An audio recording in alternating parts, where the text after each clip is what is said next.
I'm Scott again with BibleStudying.net, and we've been talking about the New Testament and the process of it becoming collected, the 27 books becoming collected and being used as an authority or scripture by the early church, and how that came to be and when it came to be and who did it.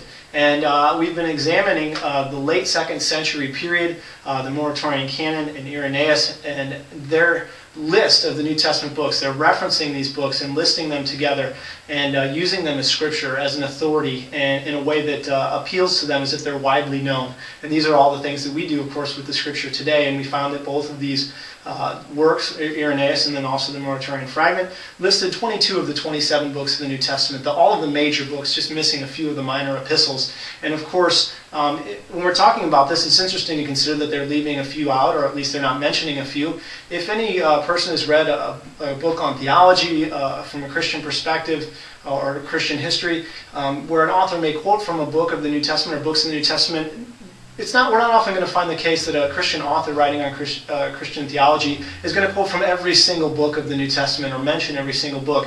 And of course, this is what we find when we look at Irenaeus' writings or Justin Martyr, who we'll talk about in a second, that they don't mention every book or quote from every book. But what we're seeing is a quotations of and references to the majority of the New Testament books, all the major books, which is exactly what we'd expect if they had the New Canon, the New Testament canon that we have today. And they're certainly using it like a canon. So we left off with Irenaeus and what he was telling us about the New Testament and what he had to say about how widespread it was. It was so widespread that even the Gnostics had an awareness of it, had collections of it, and they were having problems dealing with it because it didn't work. The New Testament didn't work with their teaching, and so they were having to, according to Irenaeus, remove certain books, not include certain books, and also alter or edit certain books so that the parts that conflicted with their teaching were removed from their readers, so that the readers weren't seeing them. And so I'm going to read a couple quotes just to show you that. This is from Irenaeus, book 3 of his work.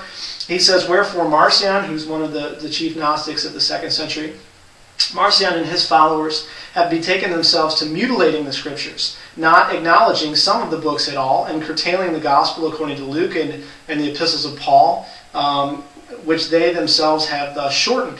And they say that these are the only ones that are authentic." And then he says, "Others among the Gnostics do certainly recognize all of the scriptures, but they pervert the interpretations." And so there we have that testimony, and then this is from Britannica showing this same concept here that Irenaeus is reporting, talking about Marcion, who flourished at about 140. So again, we're about 30 years earlier even than, or excuse me, maybe even 40 years earlier than Irenaeus, in the middle of the 2nd century. Marcion, who was a Gnostic teacher who had tendencies to set up his own version of the canon. His canon consisted of a cleaned up version of Luke, and Paul's letters without their Old Testament references and without Hebrews and without 1st and 2nd Timothy and Titus. And so there's them removing some of Paul's works because they didn't work for their theology. And so this shows again that in the 2nd century, in the middle of the 2nd century, in fact, the New Testament collection was so widely known in the world that both the churches had it and the Gnostics had it, the heretics had it, and were having to deal with it. We want to, before we leave this period, talk about Justin Martyr, who's writing at about 165 AD, so a little bit earlier still. And he refers to 19 of the 27 books of the New Testament in his own writings. And so Justin, this is from Britannica, Justin Martyr dies at about 165.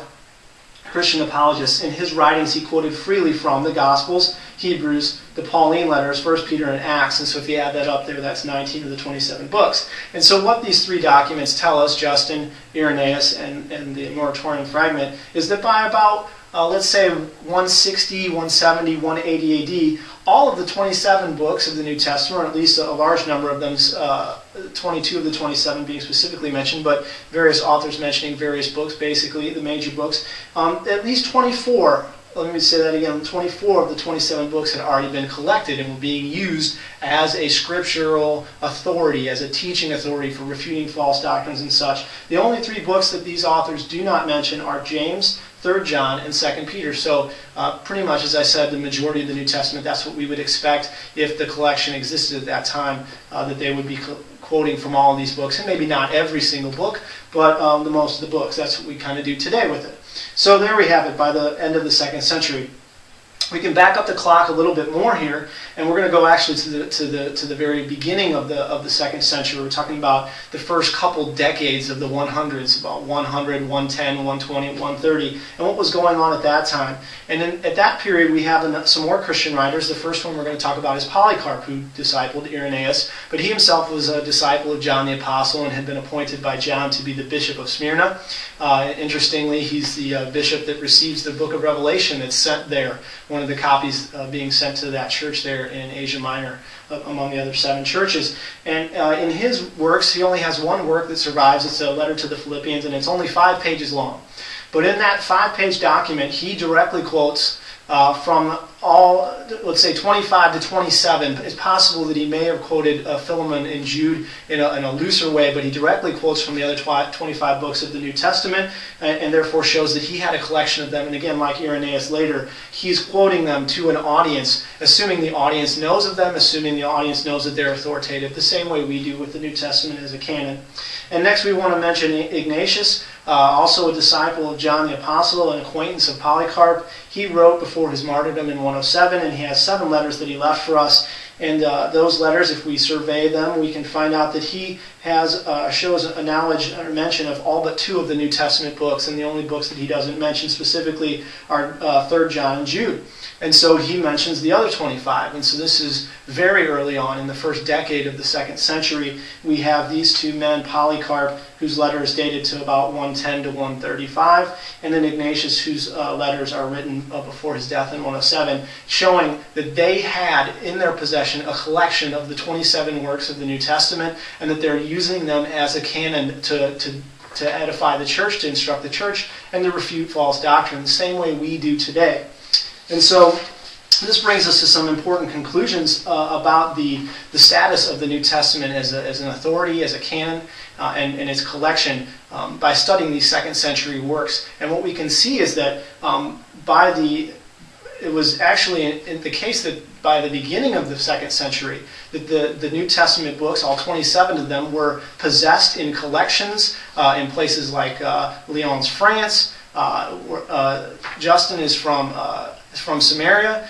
We have Polycarp and Ignatius, one's in Antioch, the other's in Smyrna in Asia Minor, and they're writing to other churches all around the Christian world, and they're using the New Testament the same way we do as an authority, and they're appealing to it that their readers would understand it and have it and be familiar with it. And so this gives us some interesting indications. It gives us some indications that we have to look for the collection of the New Testament and the authorizing of it as a scripture, as a canon, in the apostolic period itself. Since the collection was in existence at the beginning of the 2nd century, as exhibited through people like Polycarp and Ignatius, we have to look earlier for who collected it and who authorized it. And that puts us in the period where the apostles themselves were still alive. In the same period, in fact, when some of the final books of the New Testament were still being written by John the Apostle. And so in our next section of the study, we're going to take a look at New Testament indications from that apostolic period that the apostles themselves may have been endeavoring to collect and authorize the New Testament books together as a set, as a canon for the church to use for truth. So we'll take a look at that next.